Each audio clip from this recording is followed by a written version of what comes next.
The great hall of Nexus Prime Station was silent. Thousands of beings from across the galaxy sat in their seats, waiting. The air felt heavy with fear. Ambassador Kelthara stood at the center platform, her blue skin looking pale under the lights. She was a Velnari, one of the oldest species in known space. Her people had seen empires rise and fall, but today she brought news that made even the ancient ones afraid. "The Ravager swarm has taken the Helion system," Kelthara said. Her voice shook slightly. "That makes 7 systems in 3 months. Trillions are dead. Trillions more are fleeing. Our projections show the core worlds will be next." Murmurs spread through the chamber. The Ravager swarm was unlike anything the galaxy had faced before. It was part machine, part living creature. It consumed everything in its path. Ships, stations, planets, even the debris of battle. The swarm learned from every fight. It adapted to every weapon. What killed it once would not work twice. A tall being made of crystalline structures stood up. This was Council Member Jix Tar, a Torthan warrior. His people had the strongest military in the galaxy, or they used to. "My fleet engaged the swarm at Krell Station," he said. His voice was bitter. "We brought 2,000 warships. We used weapons that have won wars for 10,000 years. The battle lasted 4 hours. Only 300 of my ships escaped." The silence returned, deeper than before. If the Torthan could not stop the swarm, who could? An elderly being with multiple eyes spoke next. She was a primordial, one of the energy beings who were old when the galaxy was young. "My kind have retreated to our dimension. We will not fight this enemy. It consumes energy itself. We would only feed it." Kelthara felt despair rising in her chest. Every option had failed. The Velnari shields could not hold against the swarm. The Torthan weapons were not enough. Even beings of pure energy were fleeing. There was only one possibility left, but speaking it aloud felt like madness. "There is one more option," she said slowly. "The humans." The chamber erupted. Voices shouted in 100 different languages. Some beings jumped from their seats. Others made sounds of disgust. Humans. The word itself brought fear to most species. "Absolutely not," shouted a council member. "They are primitives, barely 100 years in space." "They are dangerous," another added, "violent and unpredictable." "They come from a Class 12 death world," said a third voice. "Earth is a nightmare planet. The weather kills. The animals are all predators. Even the plants are poisonous. Nothing lives there without learning to kill." Kelthara raised her hand for silence. She knew all these arguments. She had made them herself once, but times had changed. "We are facing extinction," she said. "I do not care if the humans are primitive. I do not care if they are violent. I care that they might be able to help when no one else can." Jixatar sat down heavily. His crystal body made a grinding sound. "I have heard stories," he said quietly, "about human soldiers. They do not surrender. They do not flee. When injured, they keep fighting. When outnumbered, they attack anyway. Their pain tolerance is abnormal." "Because they evolved to endure pain," said a medical officer from the back. "On Earth, if you cannot function while injured, you die. Their bodies learn to ignore damage that would incapacitate us." Another voice spoke up. "I saw a human vessel once at a trade station. It was named Vesuvius." I asked what that meant. The human told me it was a volcano that destroyed an entire city on their world. They name their ships after disasters. "What kind of species does that?" "A species that learned to survive disasters," Kelthara answered, "which is exactly what we need now." The debate continued for hours. Some argued that humans were too young to understand galactic warfare. Others said that youth might be an advantage. Humans had no doctrine telling them what was impossible. Some feared that asking for human help would make them seem weak. Others pointed out that they were already weak. and dying weak was worse than living with shame. Finally, the vote was called. It was close, but the decision was made. They would contact Earth. Kelthera went to the communication center herself. She composed the message carefully. It explained the threat. It provided coordinates. It asked for help. She felt strange doing this. The Velnari had been in space for 50,000 years. Humans had barely left their own star system. But here she was, begging them for aid. She sent the message to Earth, to the United Fleet Command. More specifically, to Admiral Tae-Min Kim. The humans called him the Ghost of Titan. The story said he had defended one of Saturn's moons against impossible odds. An enemy fleet had trapped him and his ships there. Most commanders would have evacuated. Tae-Min had stayed and fought for 8 months.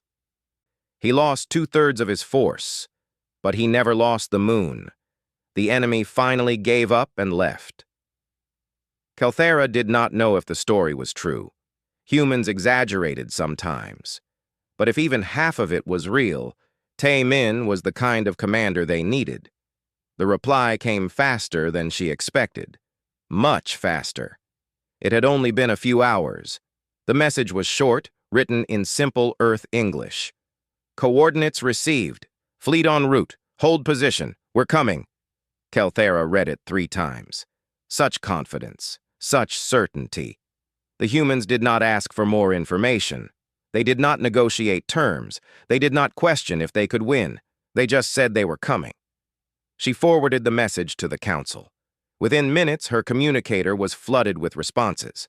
Some members were relieved, some were grateful, but many were afraid. They had asked for help from Deathworlders. Now the Deathworlders were coming.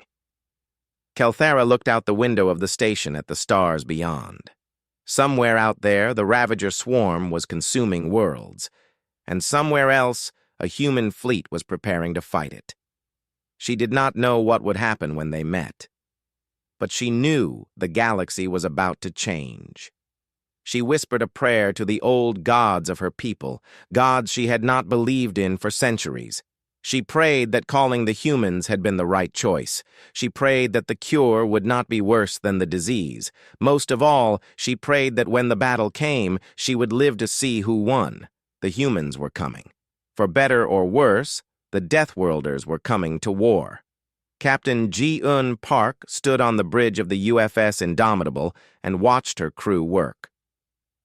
The bridge was busy and loud. People talked over each other. Someone was laughing at a joke. Another person was drinking coffee from a container that said, "Death before decaf." To an outside observer, it would look like chaos. But Ji-eun knew better. This was controlled chaos. This was how humans worked best. "Engineering reports all systems green," said Chief Engineer Hyun-Sik Choi over the comm. His voice sounded tired but steady. Ji-eun knew he had been awake for almost 3 days straight. His team was running on what they called crunch time, working 70 or 80 hours without real sleep. Most alien species would die from such a schedule. Humans just drank more coffee and kept going. "Excellent work, Hyun-Sik," Ji-eun said. "Get some rest after we jump." "Rest is for the dead, Captain," Hyun-Sik replied. Ji-eun could hear the grin in his voice. "Besides, I want to see the look on these aliens' faces when they see what we built." Ji-eun allowed herself a small smile. The Indomitable was humanity's first true dreadnought. They had built it using alien technology they had captured and traded for, then improved it. The aliens designed their ships for efficiency and elegance. Humans designed for survival. Every system had a backup. Every backup had a backup. The armor was 3 times thicker than necessary. The reactor ran at levels that aliens said was dangerous. But Earth had taught humans an important lesson. Safe enough was not good enough.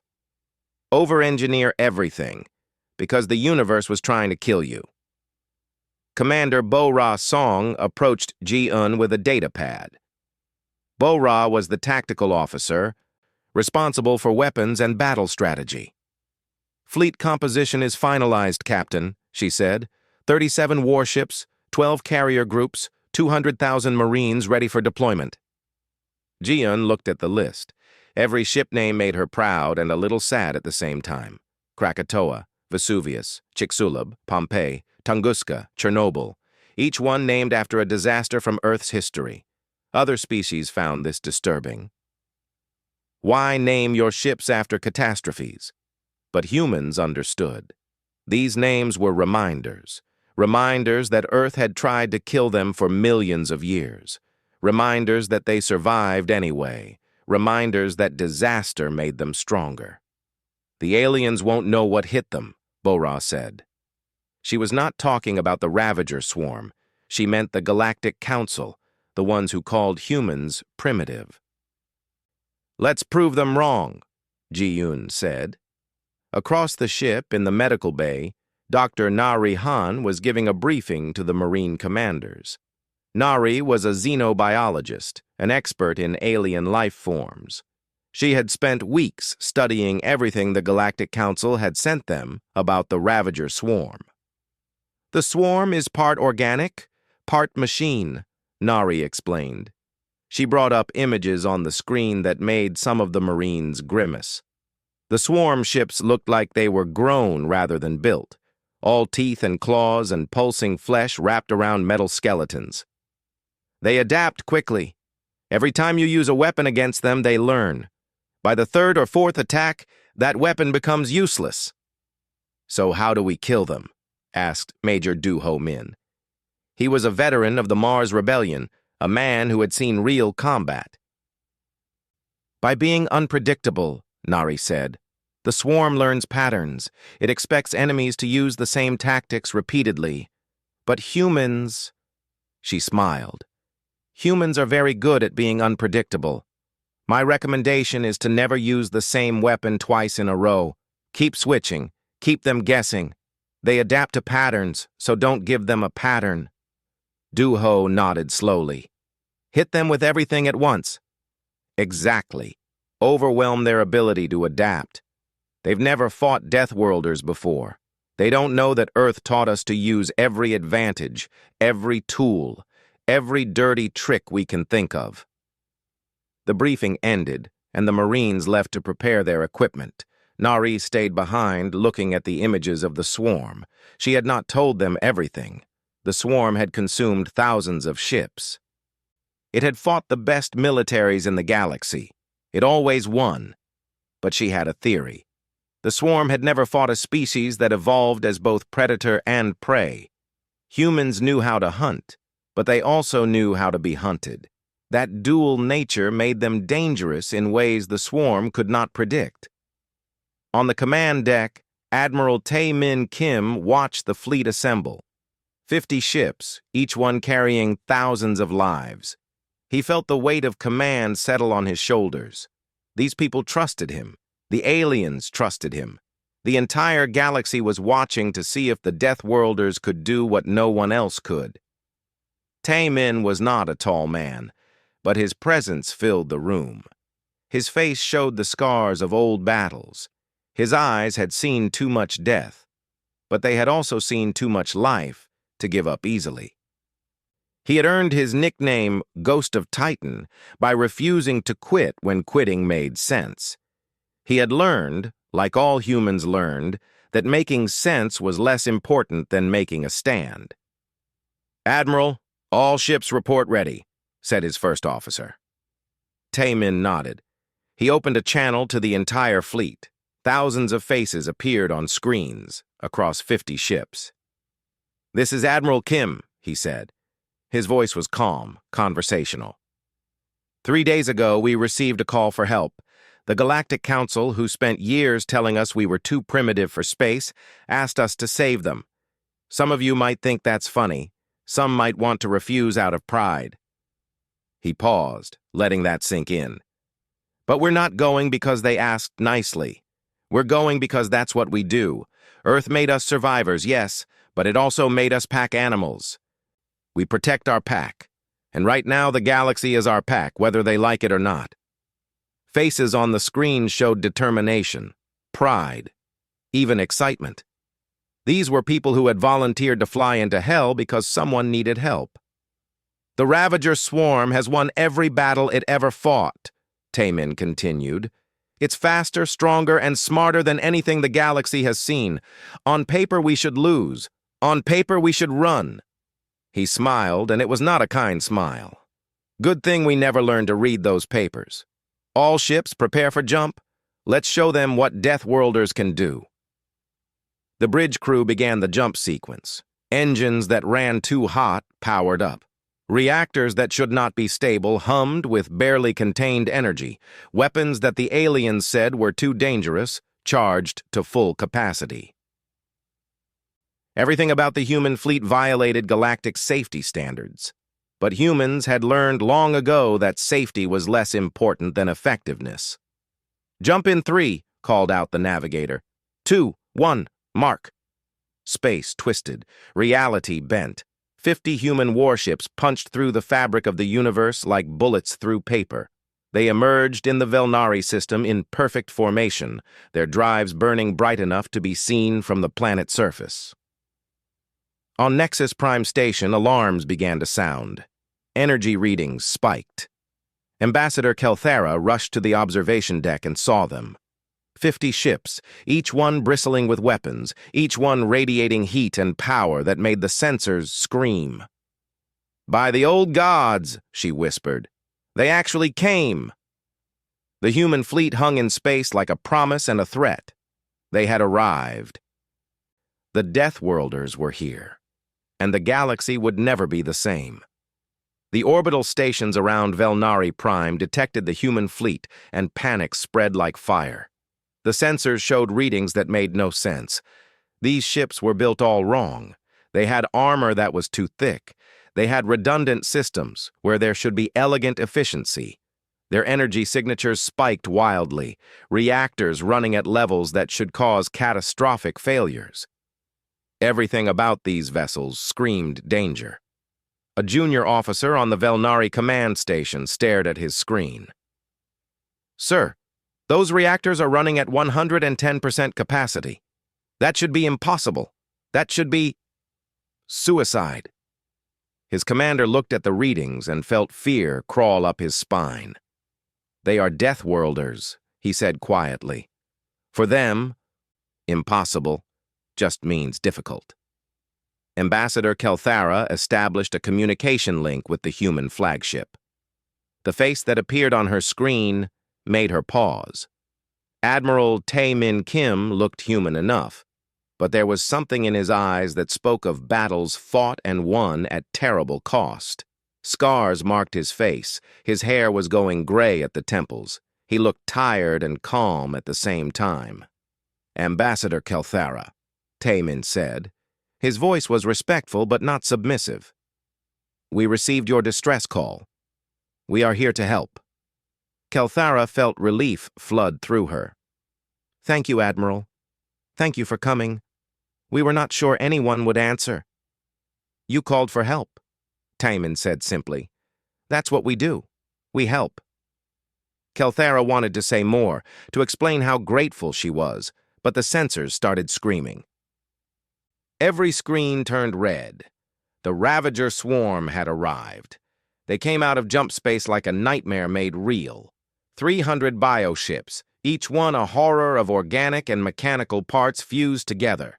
They looked like they were grown in some twisted laboratory. Flesh and metal, teeth and cannons. They moved with purpose, spreading out in a pattern that had destroyed countless fleets before. The Velnari fleet commander opened a channel to all ships. "All vessels begin evacuation procedures. Prepare to retreat to jump coordinates Beta 7. Kelthara felt shame burn in her chest. They had not even tried to fight. They just ran. That was Velnari doctrine. Preserve what you can. Live to fight another day. It had kept them alive for 50,000 years. But it felt like cowardice when the humans were here, watching. Then Taemin's voice came over the command frequency, and what he said made Kelthara's heart skip a beat. "All human vessels, battle formation Omega. Fighter wings, launch, Marines, prepare for boarding action." He paused. and when he spoke again, his voice was harder. "We are advancing." The Velnari commander's face went pale. "Admiral, with respect, there are 300 enemy ships. We should retreat and regroup." "Retreat is not in our doctrine, Commander," Taemin replied. "We came here to fight, so we fight." The human fleet moved forward, not away from the swarm, but toward it. The Velnari watched in horror and disbelief. These humans were either the bravest beings in the galaxy or the most insane. Perhaps both.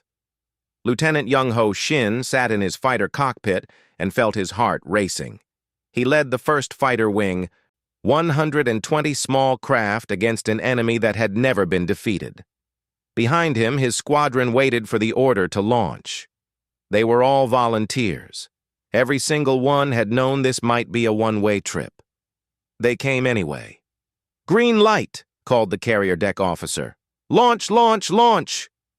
Young-Ho's fighter shot out of the carrier bay like a bullet. Around him, 119 other fighters did the same. They formed up in a pattern that would look suicidal to any trained military observer. They were flying directly at the swarm, accelerating at speeds that pushed the edge of what human bodies could tolerate. "Stay tight," Young-Ho said to his wing. "Remember the briefing. We hit them with everything all at once. Don't give them time to adapt." The swarm's bioships opened fire. Energy beams cut through space. The human fighters scattered, weaving and dodging with maneuvers that would have crushed most alien pilots, but humans trained in high-gravity environments. They could take acceleration that would kill other species. Young-Ho locked onto his target and fired. Not energy weapons first, missiles. Solid metal missiles with chemical warheads moving at 0.3 light speed. Old technology, primitive technology. Technology that the swarm had not seen in centuries because everyone else had moved on to energy weapons. The missiles hit.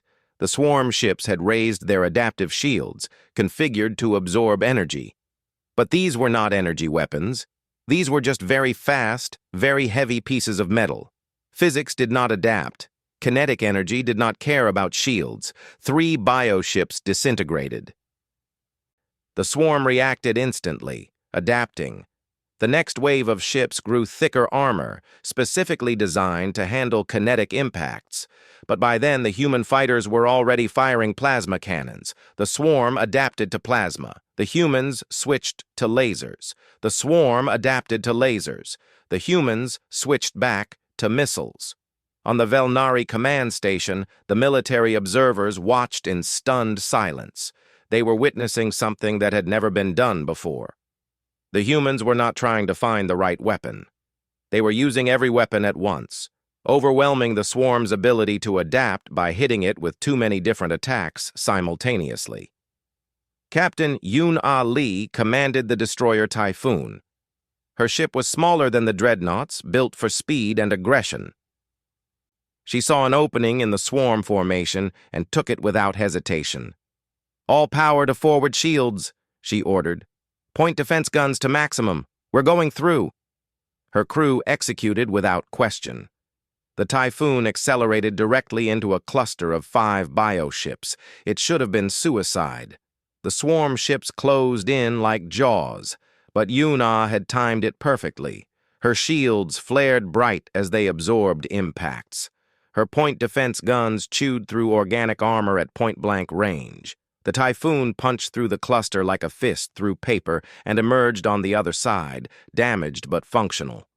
"Launch Hellfire missiles," Yoon-Ah ordered. The missiles streaked back into the confused cluster of bioships. These were special. They contained pyrophoric compounds, chemicals that burned even in the vacuum of space when exposed to certain materials. The swarm ships had never encountered them before. They did not know to defend against them. The missiles hit, and flames spread across organic hulls, consuming them from within. The battle raged for 90 minutes. It was brutal and violent and nothing like galactic warfare was supposed to be. The humans did not follow doctrine. They improvised. They took risks. They used weapons that the Galactic Council had banned as too unpredictable. They sang war songs over their communication channels. They gave their targeting computers nicknames. They painted kill marks on their ships in real time. When it ended, 300 Ravager ships were nothing but debris. The human fleet had taken damage. 7 ships needed repairs. 1 destroyer was crippled and had to be towed. But they had won. The Velnari could not believe what they had witnessed. The swarm had destroyed armadas. It had consumed fleets that had ruled space for millennia. And the humans had beaten it in 90 minutes. Ambassador Kelthara opened a channel to the Indomitable. Admiral Kim, that was... I have no words. How did you do that? Taemin appeared on her screen. He looked tired but satisfied. We did what Earth taught us to do, Ambassador. We adapted faster than they could. We hit them with everything and did not give them time to think. And most importantly, he smiled, and it was a predator's smile. We hunted them like the prey they are. In the background, Kelthara could hear music playing on the human ship. Loud, rhythmic music. The humans were celebrating. They were laughing and singing and treating this victory like it was just another day at work. What is that sound? Kelthara asked. Victory rock, Taemin said. An old human tradition. After a battle, we celebrate the fact that we are still alive. It reminds us what we are fighting for. Kelthara listened to the music, to the laughter, to the sounds of a species that had just fought a nightmare and won. And she realized something that made her both hopeful and terrified. The humans were not just warriors, they were survivors. And survivors did not stop until the threat was completely gone. Admiral Taemin Kim stood in the war room aboard the Indomitable, surrounded by holographic displays showing star charts and fleet positions. Around the table sat representatives from the Galactic Council. They still looked shaken from the battle they had witnessed. Ambassador Kelthara spoke first. Admiral, what you did today should not have been possible. We have thrown entire armadas at the swarm and lost. You defeated them with a fraction of our numbers. How? Commander Dong-Hyun Kong, the human strategic officer, stepped forward.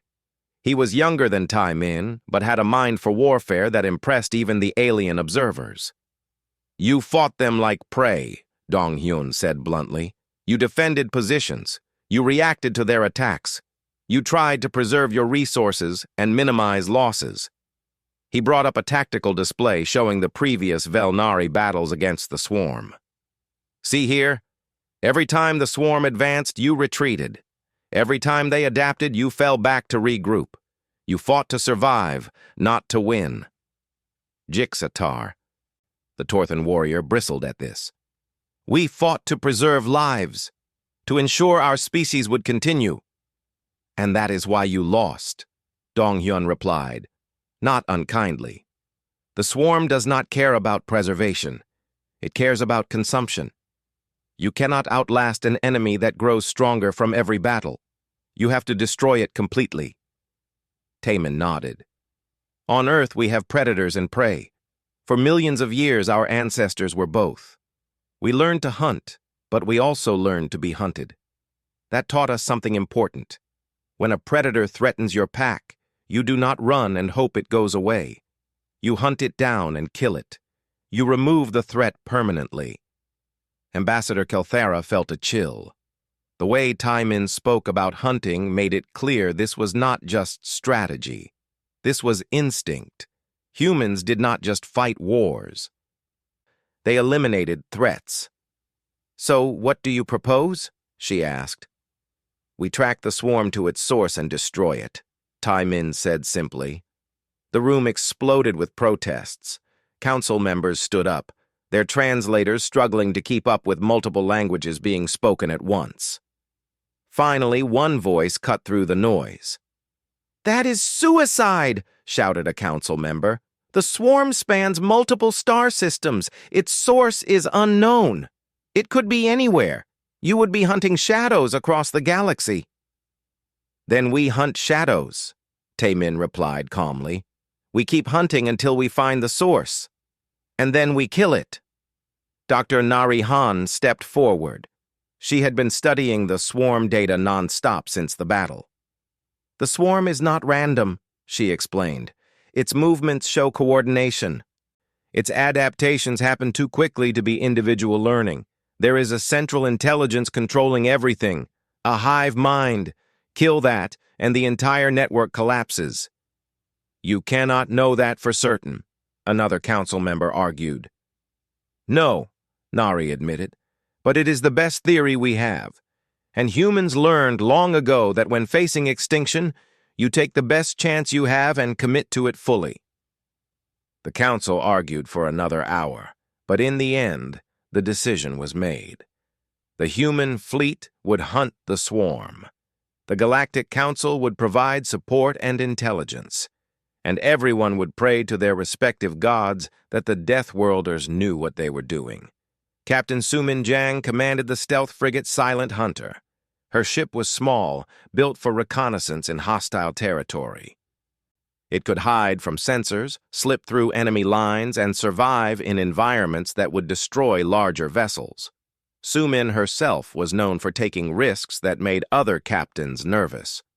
"Captain Jang," Taemin said during the briefing, "I need you to find the swarm's heart. Track them, follow their supply lines, find where they are coming from." Sumin nodded. "I will need a ground team. If we locate something, we might need to get close." "You will have Sergeant Sang-Woo Park and his special operations team," Taemin said. 20 of our best void combat specialists." Sang-Woo was a quiet man with more scars than conversations.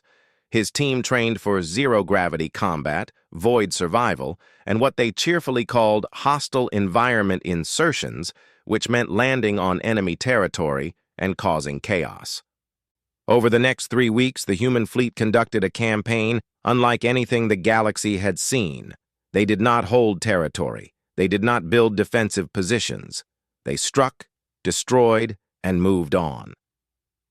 Every time the swarm tried to regroup, humans hit them from a different direction. Every time the swarm adapted to one tactic, humans used a completely different one. The Velnari military observers studied the human methods with fascination and horror. War, to them, was mathematics. Calculate force ratios, optimize resource allocation, minimize casualties. But humans treated war like it was personal. They named their weapons. A railgun might be called Big Brother or Sweet Revenge. They wrote messages on their missiles. Return to Sender was a popular one. They told stories about their battles, turning kills into legends. When soldiers died, they held ceremonies, then fought harder in their memory. Commander Bo Ra Song coordinated the attacks from the Indomitable's tactical center. She had learned to think like the swarm, to predict where it would go next. But she also knew how to be unpredictable. She would send 3 ships to one location, then pull them back and send 12 to another. She would fake a retreat, then ambush the pursuing swarm ships. She used decoy vessels rigged with explosives. She broadcast fake distress signals to lure the swarm into traps. "The swarm is learning," she reported to Taemin after the 2nd week. "It is adapting to our deception tactics." "Then adapt faster," Taemin said. "Show them that humans can outthink as well as outfight." The campaign was brutal. Human ships took damage. People died. But the swarm was being pushed back for the first time in its existence. It could not adapt fast enough to an enemy that refused to follow any pattern. Meanwhile, Captain Sumin and her team penetrated deeper into swarm territory than anyone had gone before. They passed through graveyards of destroyed civilizations. Entire star systems consumed and left as monuments to the swarm's hunger. Sumin recorded everything, her heart heavy with the weight of so much death. Sergeant Sang-Woo and his team prepared for combat every day. They maintained their weapons, checked their suits, and ran combat drills. They knew that when they found the source, the real fight would begin. On the 18th day, Sumin found it. Her sensors detected a massive energy signature hidden in a nebula. The nebula itself was a graveyard, filled with the wrecks of ships from 100 different civilizations. And at the center, pulsing with terrible life, was the swarm core. It was the size of a small moon, organic and mechanical parts fused together in ways that should not be possible. It breathed. It thought. It coordinated every swarm ship in the galaxy from this one location. Sumin transmitted the coordinates back to the fleet using a secure quantum channel. Then she moved the Silent Hunter into a hiding position among the debris and waited. If the swarm detected her, she was dead. But she had to stay close enough to provide targeting data. Tae-min received the coordinates and called a final briefing. Every captain in the fleet appeared on the holographic display. He looked at their faces, these brave men and women who had volunteered to fly into hell. "We found it," he said simply. "The source, the heart. Everything we have been fighting comes from one location." He brought up Sumin's scans. "It is heavily defended. Over 1,000 bioships are protecting it. This will be the hardest fight we have ever faced." He paused, letting that sink in. 3 weeks ago, the Galactic Council called us primitives. Maybe they were right. We are from a planet that tried to kill us every single day for millions of years. We never developed elegant solutions because we were too busy surviving. We never learned sophisticated warfare because we were too busy fighting. He smiled. But we did learn one thing. We learned that when something threatens what we protect, we do not stop until it is dead. We do not retreat. We do not surrender. We fight until we win or until we cannot fight anymore. The captains nodded. They understood. This was what they had trained for.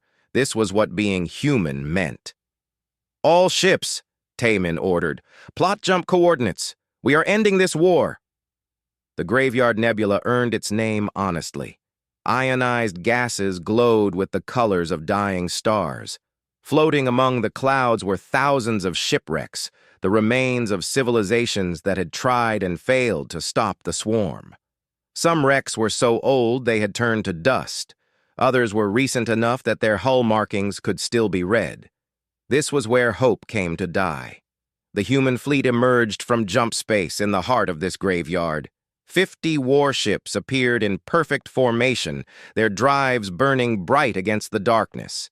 They had come to add to the graveyard or to end it. There would be no middle ground. The swarm core detected them immediately. It was massive, a moon-sized organism of flesh and metal that pulsed with malevolent intelligence. From its surface, 1,000 bioships launched like antibodies responding to an infection. They spread out in patterns that had destroyed every fleet that had ever challenged the core. Captain Ji-Yeon Park stood on the bridge of the Indomitable and watched the enemy swarm approach. Her ship had been through 3 weeks of constant fighting. The armor was scarred, the shields flickered occasionally, but the crew was ready. They had come too far to turn back now. "All weapons charged," reported Commander Bo Ra-song. "Fighters ready to launch. Marines standing by." Ji-Yeon nodded. She opened a channel to Admiral Tae-min. "Indomitable ready, sir." Across the fleet, every captain reported the same. "Ready, always ready."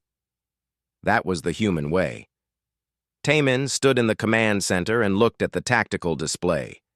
1,000 enemy ships against 50 human vessels. The numbers said it was impossible. But humans had never cared much about numbers. He opened a fleet-wide channel, broadcasting to every ship, every crew member, every Marine preparing for battle. 3 weeks ago, he began, the Galactic Council called us for help. They were desperate. Every military in the galaxy had failed, so they called the primitives from Earth, the Deathworlders. He paused. Maybe they were right about us. We are from a planet that tried to kill us every day, where the weather has moods, where the water can burn you and the air can poison you, where everything alive is either trying to eat you or trying not to be eaten. He could see faces on screens across the fleet, young and old, scared and confident, but all determined. That world made us survivors, Tae-min continued. It taught us to endure pain, to function while injured, to keep fighting when logic says we should quit. It taught us to be stubborn and mean, and to never, ever give up. His voice grew harder. And it taught us one more thing. It taught us that when someone calls for help, we answer. Not because it benefits us, not because we expect reward, but because that is who we are. Because Earth made us pack animals, and right now, the galaxy is our pack. He looked directly into the camera. The swarm thinks it can learn from this battle. It thinks it can adapt. It has never fought Deathworlders before. Let us teach it what happens when you threaten our pack. All ships advance. Show them what we are made of.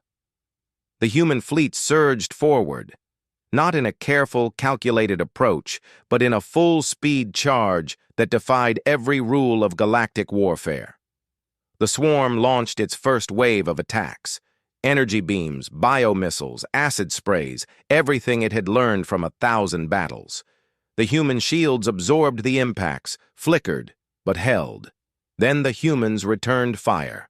Every weapon at once, railguns firing solid metal slugs at relativistic speeds, plasma cannons burning hotter than stars, laser batteries cutting through the darkness, and the infamous Hellfire missiles, leaving trails of chemical fire that should not exist in vacuum but did anyway, because humans had learned to make the impossible possible. The first wave of swarm ships disintegrated. The second wave adapted, growing thicker armor and better shields. The humans switched tactics immediately. If energy weapons were less effective, they used kinetics. If kinetics were being absorbed, they used plasma. They gave the swarm no time to establish a pattern. Lieutenant Young-Ho Shin led his fighter wing through the chaos. 3 weeks of constant combat had made him and his pilots experts at survival.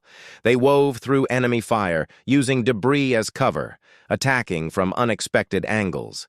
Young-Ho locked onto a cluster of bioships and fired a full spread of missiles. "For Earth," he said quietly. The missiles hit, and organic matter exploded into space. But the swarm was learning. It began deploying boarding pods, biological projectiles that latched onto human ships and tried to inject combat organisms directly into the hulls. The swarm had used this tactic against other species with devastating success. Most aliens were not equipped for close-quarters combat. But humans were. The boarding organisms smashed through the hull of the destroyer Tsunami. They poured into the corridors, ready to overwhelm the crew. Instead, they met Marines in combat armor, wielding weapons designed for fighting in confined spaces. What followed was brutal. Hand-to-hand combat in zero gravity. Humans fighting creatures bred for war. But humans had been bred for war too, by a planet that gave no mercy. The Marines pushed the invaders back, deck by deck, corridor by corridor. They took casualties, but they did not break. Because Earth had taught them that pain was temporary, but failure was forever. On the Indomitable, Captain Ji-Yun Park made a decision that would have gotten her court-martialed in any other fleet. The Swarm Corps was too well defended. They could not break through by conventional means. But she saw a gap in the defenses, a momentary opening that would close in seconds. "All power to forward shields and engines," she ordered. "We are going in." Her crew executed without hesitation. The Indomitable was a dreadnought, not built for suicide runs. But Ji-Eun had learned that sometimes you had to take the insane option because it was the only option available. The massive ship accelerated directly toward the Swarm Corps. Enemy fire pounded the shields. Warning alarms screamed. Hull plates began to buckle, but Ji-Eun kept the ship on course. Her hands steady on the controls. They punched through the defensive perimeter. Smaller bioships tried to block them, but the Indomitable simply crashed through them, armor screaming, systems failing, but still moving forward. They reached the surface of the core itself. "All Marines, prepare for deployment," Ji-Eun ordered. "We are delivering the package." Colonel Jin-Woo Bei led 5,000 Marines in armored dropships.